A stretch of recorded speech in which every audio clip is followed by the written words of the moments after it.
Godard in counter cinema, Vent Dest. More and more radically, Godard has developed a counter cinema whose values are counterposed to those of orthodox cinema. I want simply to write some notes about the main features of this counter cinema. My approach is to take seven of the values of the old cinema, Hollywood, Moss film, as Godard would put it, and contrast these with their revolutionary materialist counterparts and contraries. In a sense, the seven deadly sins of the cinema against the seven cardinal virtues. They can be set out schematically in a table as follows: narrative, transitivity, identification, transparency, single diegesis, closure, pleasure, fiction. On the other hand, narrative, intransitivity, estrangement, foregrounding, multiple diegesis, aperture, unpleasure, and reality. Obviously, these somewhat cryptic headings need further commentary. First, however, I should say that my overall argument is that Godard was right to break with Hollywood cinema and to set up his counter cinema, and for this alone, he is the most important director working today. Nevertheless, I think there are various confusions in his strategy which blunt its edges and even, at times, tend to nullify it.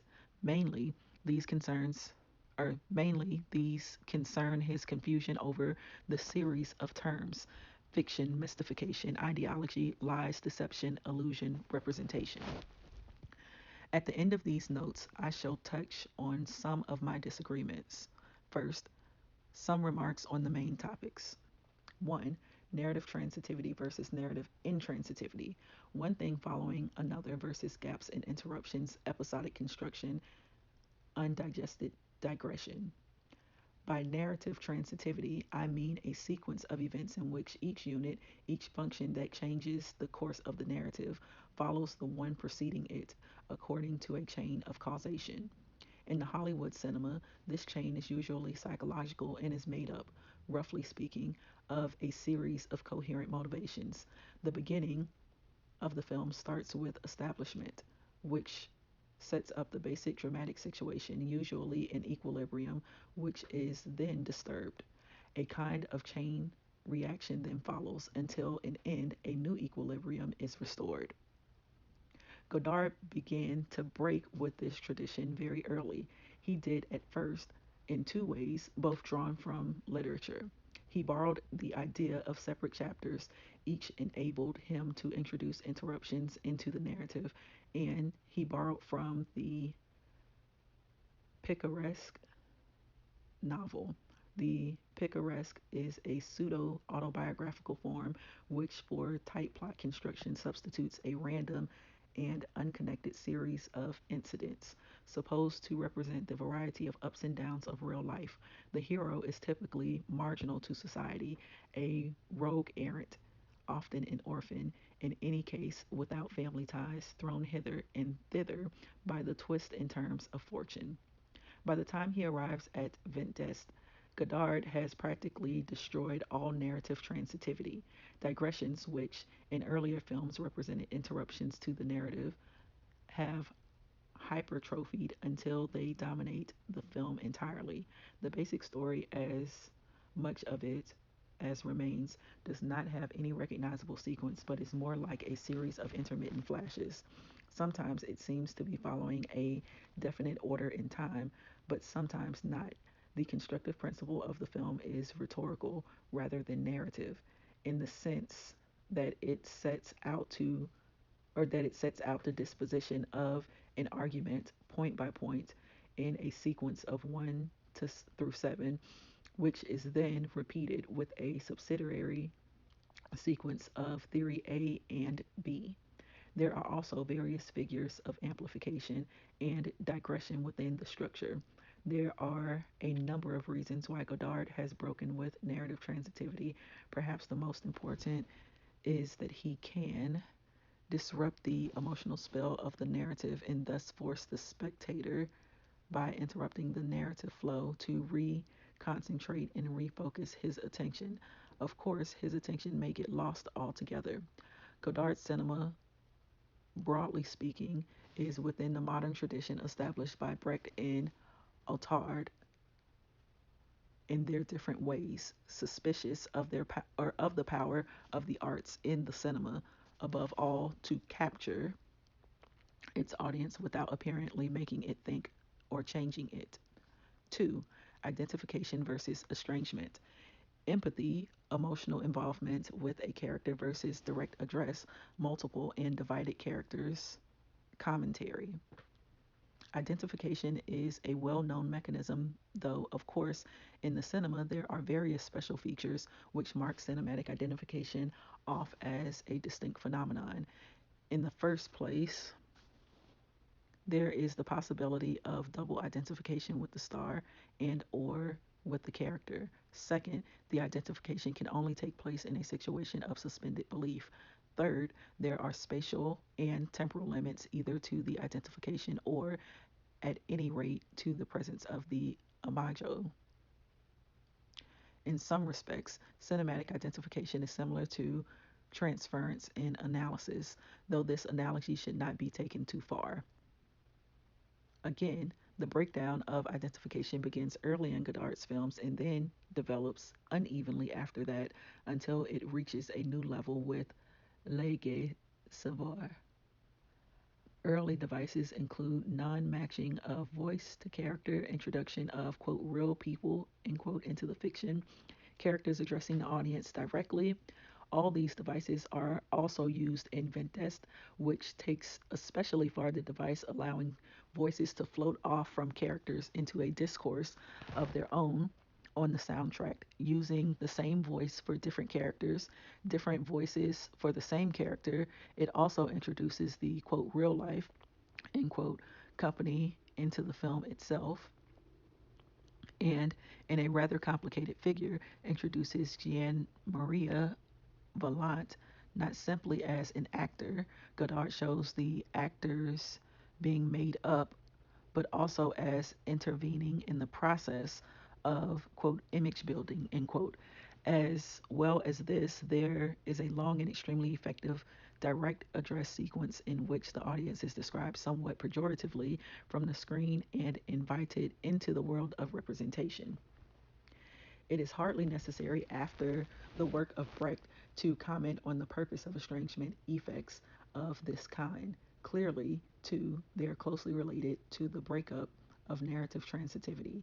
It is impossible to maintain motivational coherence when characters themselves are incoherent, fissured, interrupted, multiple, and self critical. Similarly, the ruse of direct address breaks only, or the ruse of direct address breaks not only the fantasy identification but also the narrative surface.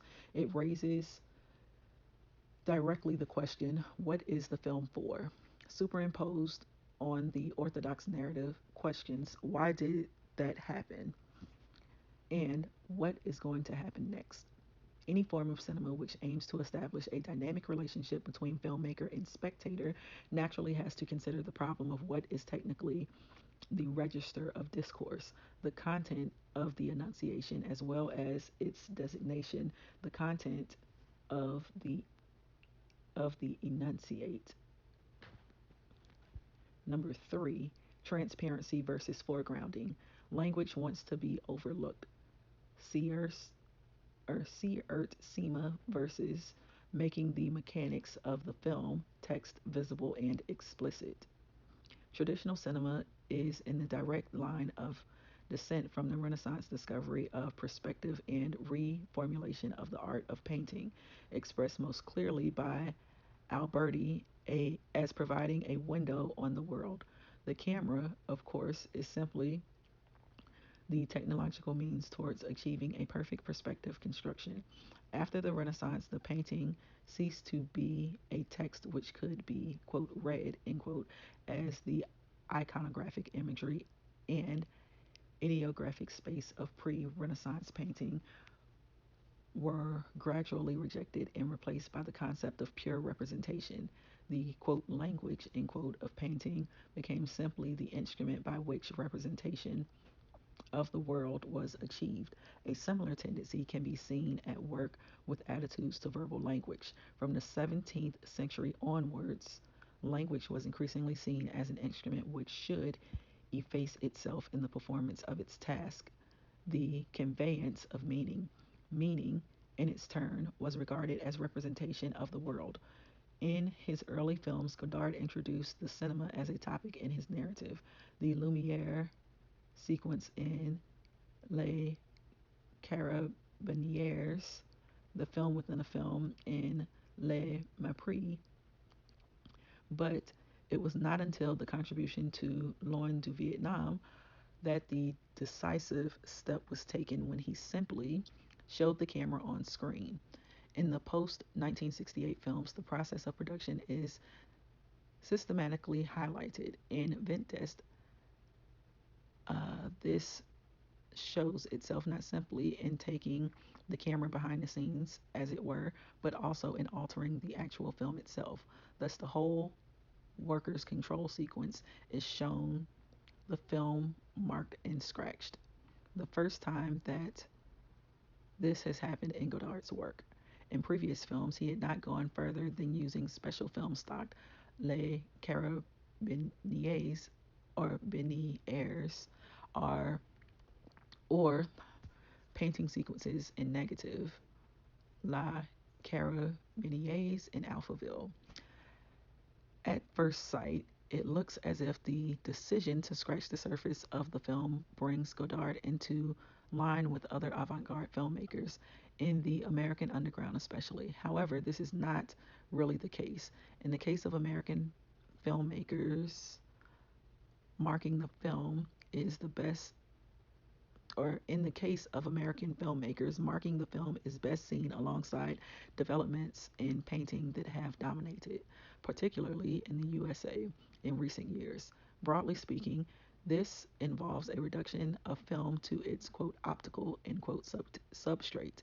Noise is amplified until, instead of being marginal to the film, it becomes its principal content.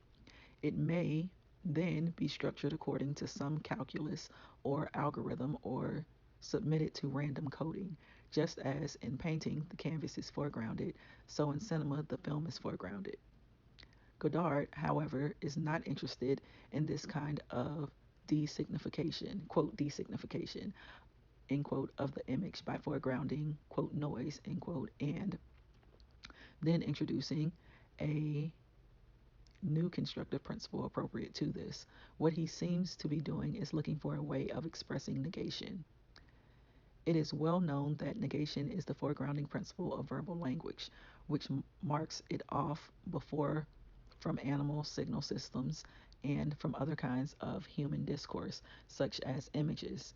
However, once the decision is made to consider a film as a process of writing in images rather than a representation of the world, then it becomes possible to conceive of scratching the film as an erasure, a virtual negation.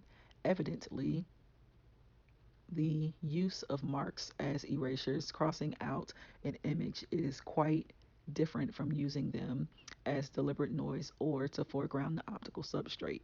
It presupposes a different concept of, quote, film writing, end quote, and, quote, film reading, end quote. Some years ago, Struck, in a famous article, wrote about La Camera Stylo. His concept of writing, écriture, was closer to the idea of style. Godard, like Eisenstein before him, is more concerned with, quote, image building, end quote, as a kind of pictography in which images are liberated from their role as elements of representation and given a semantic function within a genuine iconic code, something like the Baroque code of emblems. The sequences in which the image of Stalin is discussed are not only, or even principally, about Stalin's politics as much as they are about the problem of finding an image to signify, quote, repression, end quote. In fact, the whole project of writing in images must involve a high degree of foregrounding because the construction of an adequate code can only take place if it is glossed and commented upon in the process of construction. Otherwise, it would remain a purely private language. 4. Single diegesis versus multiple diegesis. A unitary, homogeneous world versus heterogeneous worlds. Rupture between different codes and different channels. In Hollywood films, everything shown belongs to the same world and complex articulations within that world, such as flashbacks, are carefully signaled and located. The dominant aesthetic is a kind of liberalized classicism.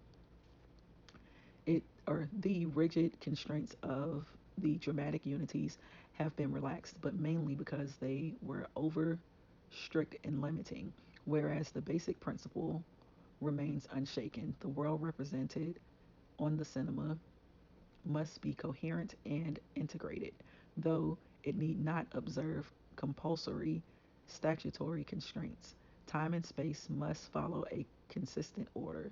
Traditionally, only one form of multiple diegesis is allowed, the play within a play, whereby the second discontinuous diegetic space is embedded and bracketed within the first. It should be added that there are some exemplary cases of transgression of single diegesis within literature, such as Hoffman's Life of Tomcat Muir, which consists of Tomcat Muir's life, the primary diegesis, interleavened interleavened at random with pages from another text, the life of Chrysler, supposedly bound into the book by mistake by the bookbinder. The pages from the secondary diegesis begin and end in the middle of sentences and are in the wrong order with some missing.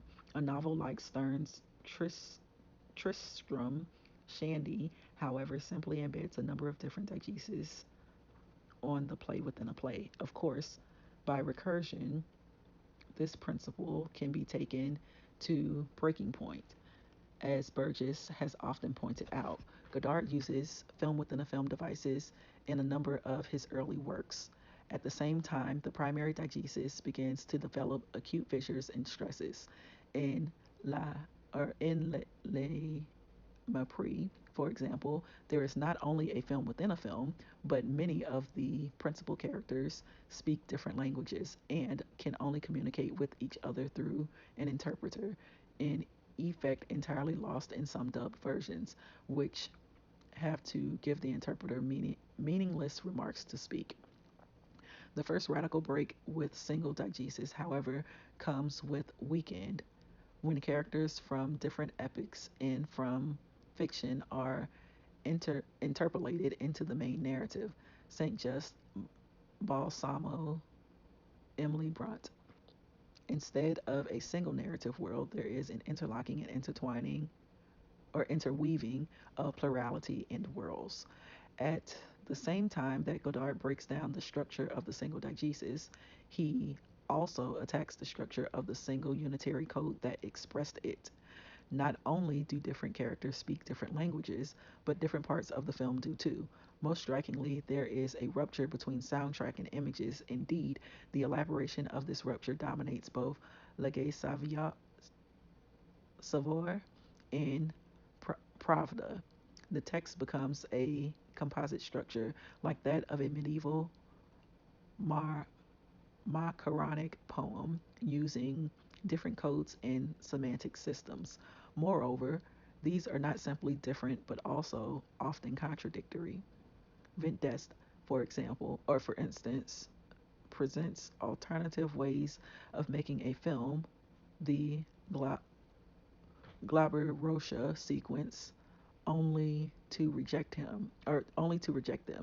It is one of the it is one of the assumptions of contemporary linguistics that a film has a single unitary semantic component, just as it has a single syntax. In fact, this is surely not the case. The semantic component of language is composite and contradictory, permitting understanding on one level, misunderstanding on the other. Godard systematically explores the areas of misunderstanding.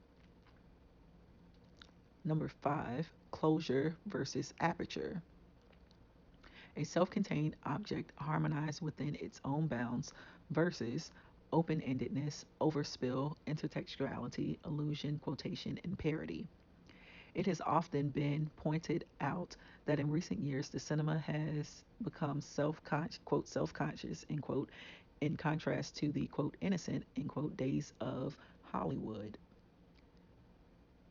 In itself, moreover, quote, self-consciousness, end quote, is quite compatible with closure.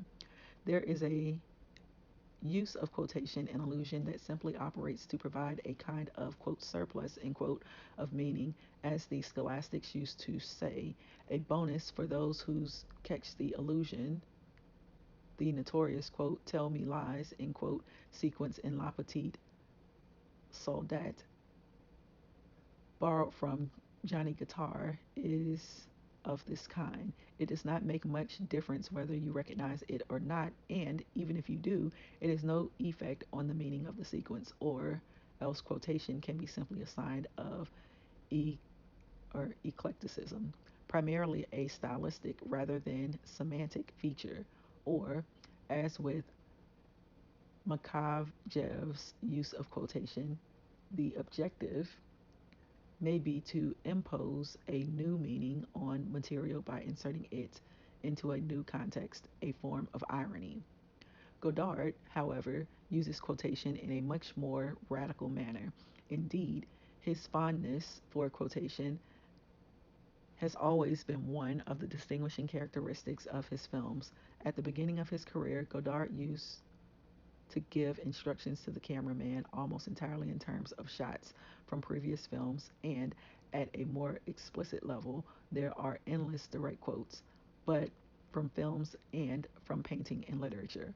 Whole films contain obvious elements of pastiche and parody.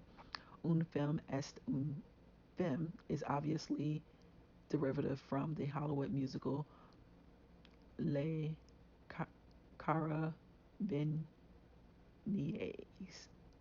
Beniers from Rossellini's uh, La Mépris is, quote, Hawks and, quote, Hitchcock, shot in the manner of Antonioni, end quote. It would be possible to go on endlessly.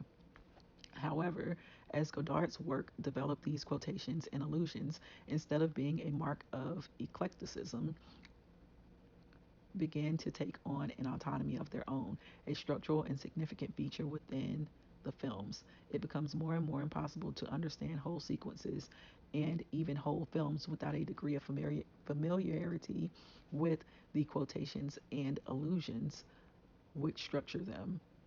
What seemed at first to be a kind of jackdaw mentality, a personality trait of Godard himself, begins to harden into a genuine polyphony, in which Godard's own voice is drowned out and obliterated behind that of the authors quoted.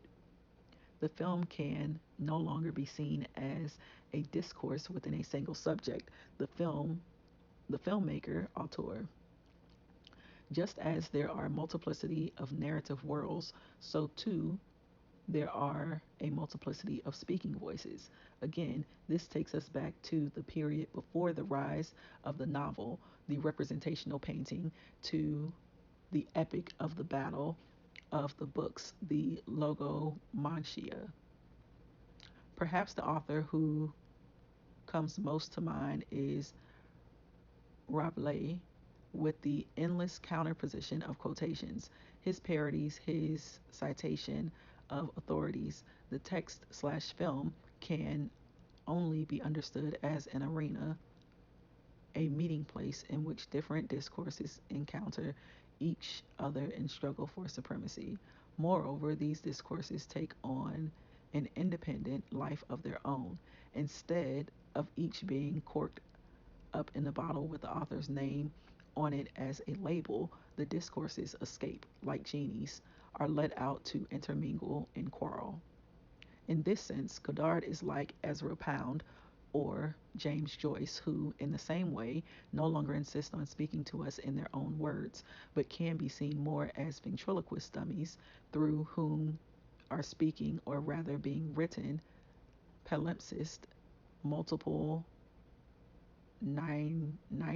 Schriften, Freud's word, in which meaning can no longer be said to express the intention of the author or to be a representation of the world, but mu- but must, like the discourse of the unconscious, be understood by a different kind of decipherment.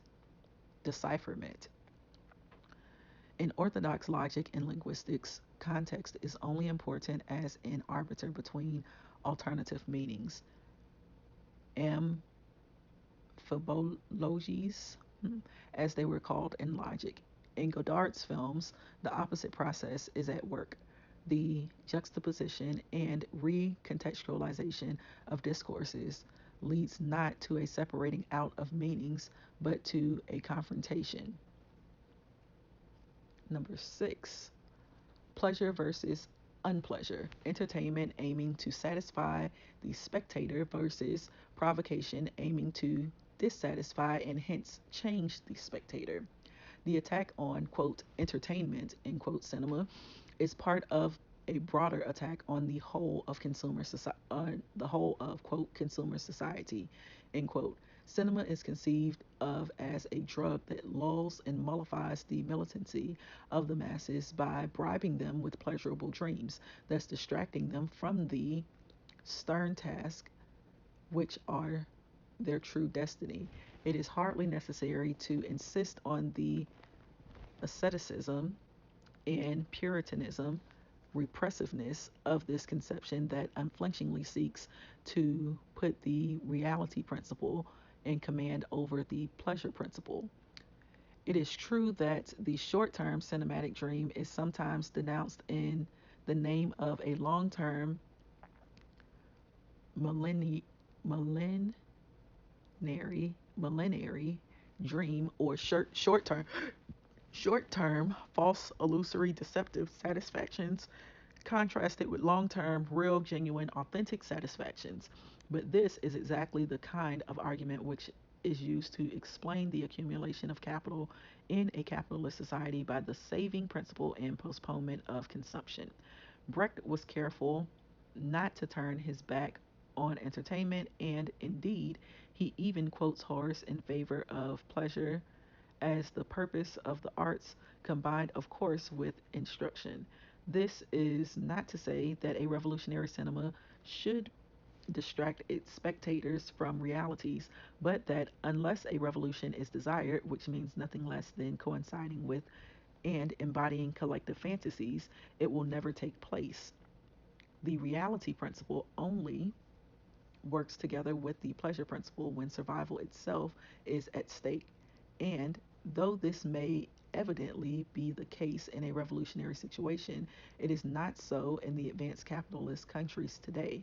In a situation in which survival is, at least relatively, non problematic, the pleasure principle and the reality principle are antagonistic, and since the reality principle is fundamentally adaptive, it is from the pleasure principle that change must stem. This means that desire and its representation in fantasy, far from being necessary enemies of revolutionary politics, and its cinematic auxiliary are necessary conditions.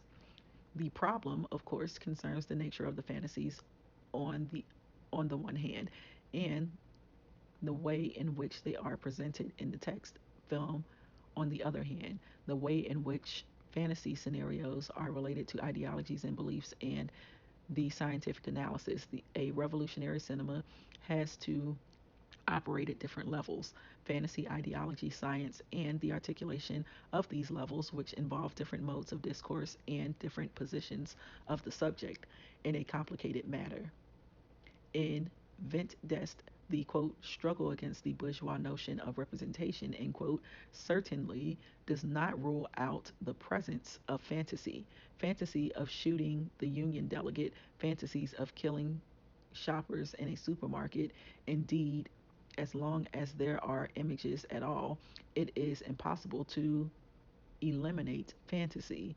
But the fantasies are almost entirely sadomasochistic in content, and This same fantasy counter also seems to govern the relationship between filmmaker and spectator, rather on the lines of the relationship between the flute player in the film and his audience. A great many of the devices Godard uses are designed to produce a collective working relationship between filmmaker and audience, in which the spectator can collaborate in the production slash consumption of meaning.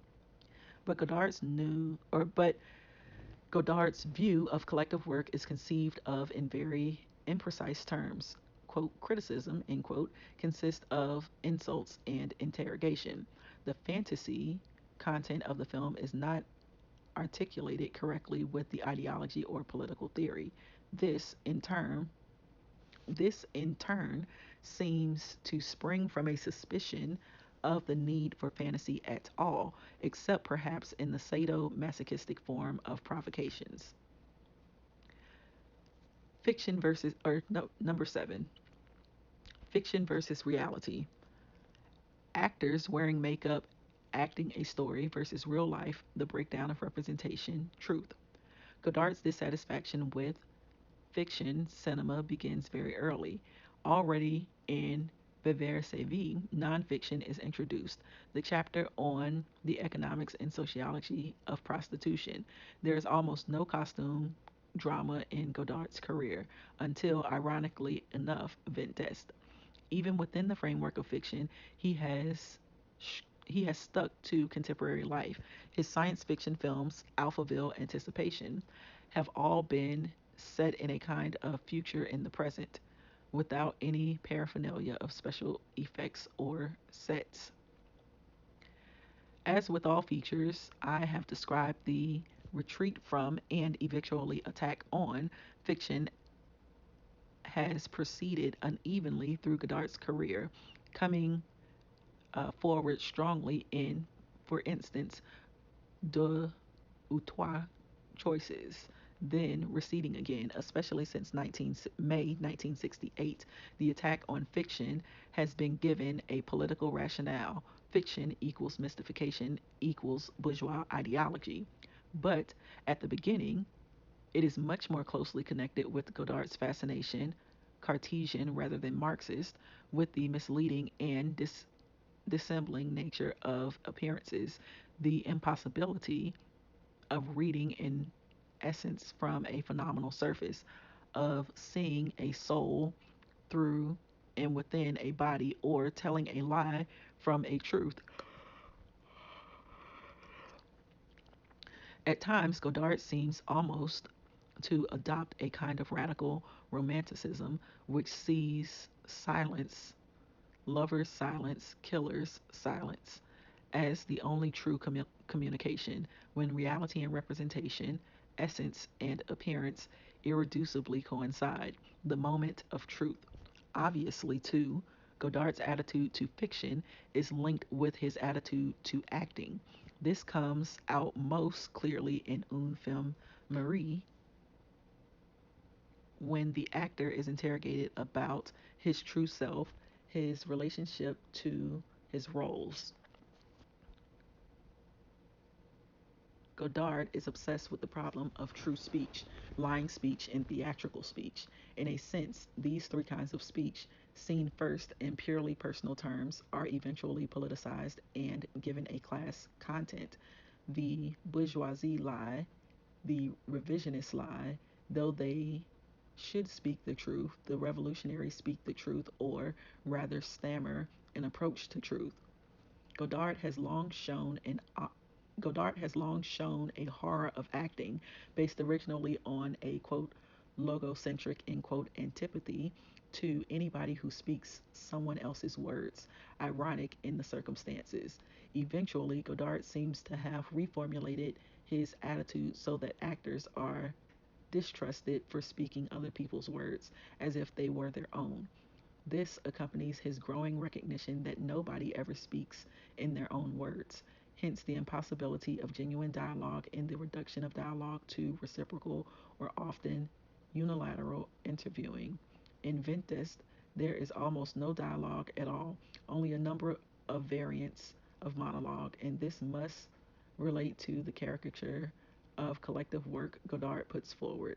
Interviewing is, of course, the purest form of linguistic demand, and the demand Godard makes is for the truth, yet it never seems to be forthcoming. Not surprising, since it cannot be produced on demand. It is as if Godard has a lingering hope that if people could find their own words, they might produce it miraculously in our presence. But if not, then it has to be looked for in books which are the residues of real words. This kind of problematic has been tormenting Godard through his cinematic career. In A Boat de Souffle, for instance, there is the central contrast between Michel Poicard, Laszlo Kovacs, an honest impostor, and Patricia, whose mania for honesty reveals her in the end as a deceiver. The early films tend to explore this kind of problem as one between different levels. But in the post 1968 films, there seems to have been a kind of flattening out, so that fiction equals acting equals lying equals deception equals representation equals illusion equals mystification equals ideology. In fact, as anybody reflecting on Godard's early films must surely know, these are all very different categories. Ideology, for instance, does not depend primarily on lies, it depends on the acceptance of common values and interest. Similarly, mystification is different from deception. A priest does not deceive his congregation about the miracle of the masses in the same way that a conjurer deceives his audience by hiding something from them. Again, the cinema is a form of representation, but this is not the same as illusion or, quote, trompe l'oeil, end quote. It is only possible to obliterate these distinctions by defining each of them simply in terms of their departure from truth.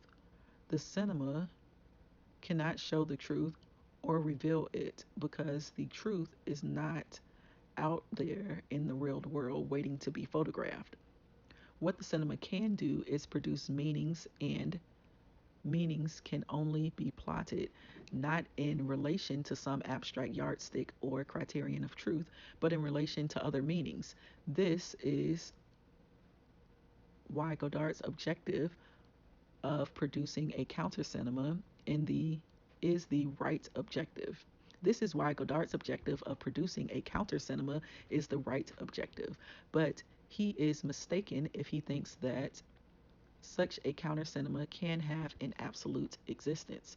It can only exist in relation to the rest of the cinema. Its function is to struggle against the fantasies, ideologies, and aesthetic devices of one cinema with its own antagonistic fantasies, ideologies, and aesthetic devices. In some respects, this may bring it closer or seem to bring it closer to the cinema it opposes than Ventest would suggest. Ventest is a pioneering film, an avant garde film, an extremely important film. It is the starting point. It is the starting point for work on a revolutionary cinema, but it is not the revolutionary cinema itself. And I was reading Godard and Counter Cinema Ventest by Peter Wollen.